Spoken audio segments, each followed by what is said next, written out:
When we think of hell, what image comes to mind? Probably one crafted by a single man, Gustave Doré. Doré, a 19th century genius of illustration, not only created some of the most iconic images of his time, but also forever defined how we envision the underworld. Through his illustrations in the Divine Comedy, he brought to life the terrifying image of hell that we still hold today. His work plunged us into a dark world where eternal suffering takes shape. But how did one artist manage to transform our vision of hell through his paintings? And most importantly, where did Doré find the inspiration to create these disturbing images of the inferno? Let's begin.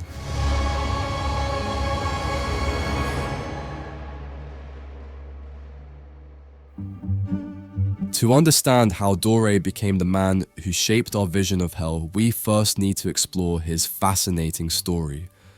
Born in Strasbourg, France in 1832, Doré showed an extraordinary talent from a very young age. In fact, by the age of 5, he was already creating drawings so detailed that his family had no hesitation in encouraging him to pursue an artistic career. But it was at the age of 15 when his genius truly began to shine, as he was hired as an illustrator for a Parisian publishing house. At such a young age, he was already making a name for himself in the French art scene. His career took off quickly, and over the years, he worked on a wide range of projects. From political satire in newspapers to illustrations for great literary classics, works like John Milton's Paradise Lost, Cervantes' Don Quixote, and the Bible were transformed from text into works of art thanks to his illustrations. However, it was his work on Dante Alighieri's The Divine Comedy that propelled him to legendary status. When he began illustrating the work in 1861, he was already an established artist, but it was in this project where he unleashed his most dark and grandiose imagination.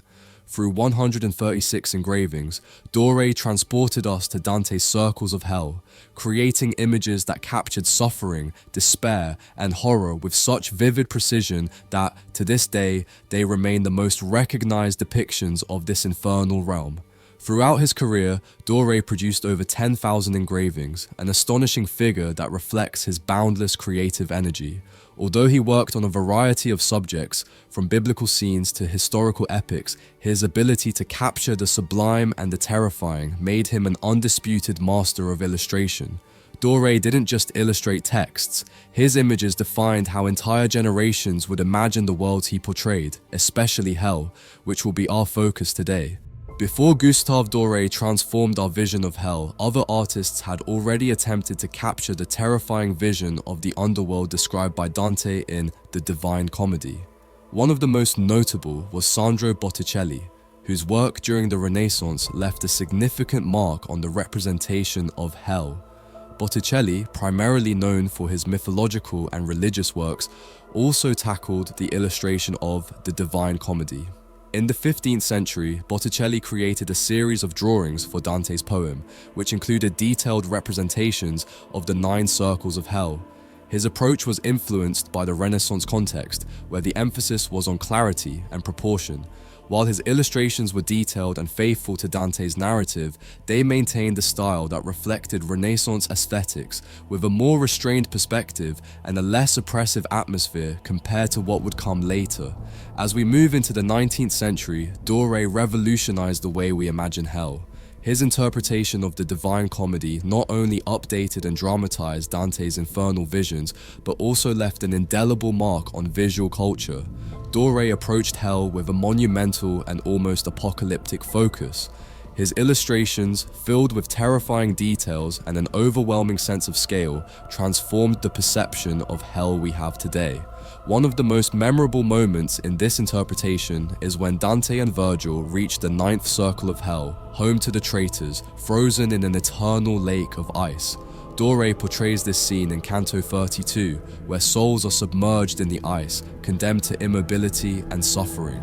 Here, the frozen, desolate landscape contrasts with the traditional image of hell as a place of fire, showcasing Doré's ability to capture the coldness and isolation of the ultimate sin, betrayal.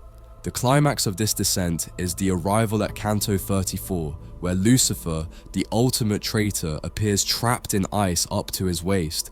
Doré's depiction of Lucifer is monumental, a titanic figure with three faces, each eternally devouring the most infamous traitors, Judas, Brutus, and Cassius.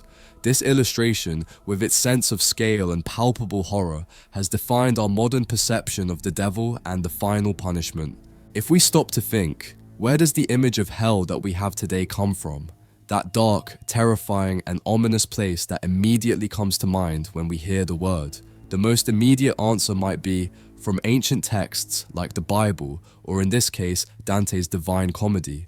These texts offer detailed descriptions of eternal punishments and the grim landscape that awaits condemned souls. But there is a vast difference between reading those descriptions and being able to visualize something as complex as hell in its entirety. Imagining it with the same precision as we feel it today, as a universal image, is almost impossible. And this is where Gustave Doré comes into play. This man didn't just interpret Dante's verses and meticulously depict each detail of hell's circles in his engravings. He created images so powerful and convincing that they have shaped the collective imagination of hell for centuries. What he did was give a visible face to the invisible. Because while literature can describe suffering and terror, we need something tangible to connect to those ideas. And that's what Doré provided with his work. A visually terrifying yet captivating vision of hell. Each of his engravings oozes pain, suffering, darkness, and the condemnation of lost souls in a way that no other artist had achieved before.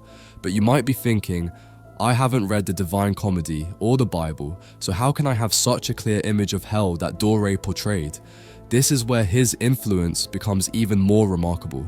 But before we continue, I want to let you know that many of the works you've seen in this video, along with others I've personally selected, are now available in our catalogue for you to decorate with. You can even get them as phone cases, and shipping is completely free worldwide. So, if you'd like to support the channel, you can do so by purchasing a painting on the website. You'll find a link in the description. Thanks to your support, it's possible to keep creating videos like this one. What Gustave Doré created did not remain confined to the pages of his work. It has been reinterpreted time and again by modern artists, filmmakers, musicians, and even video game designers. That is the real reason his vision of hell has reached us, because it has been adapted, reproduced, and disseminated in popular culture across generations. From films to video games, through contemporary visual arts, his work has permeated our culture so deeply that even if we've never opened the Divine Comedy or seen his original engravings, we still envision hell as a place of despair and punishment, dark and full of horrors, exactly as he represented it. In other words, Doré didn't just illustrate hell, he defined it for future generations. And today, every time we think of that place of eternal torment, we do so through the eyes of Gustave Doré. I hope you enjoyed today's video and this amazing artist. To wrap up, I'd love to hear your thoughts on this artist's work and how you imagine hell. I'm sure many of you have a much more terrifying interpretation than what we've seen in this video. I'd love for you to share it in the comments. Don't forget to like and subscribe to see 2 analyses like this every week. See you in the next video. Bye.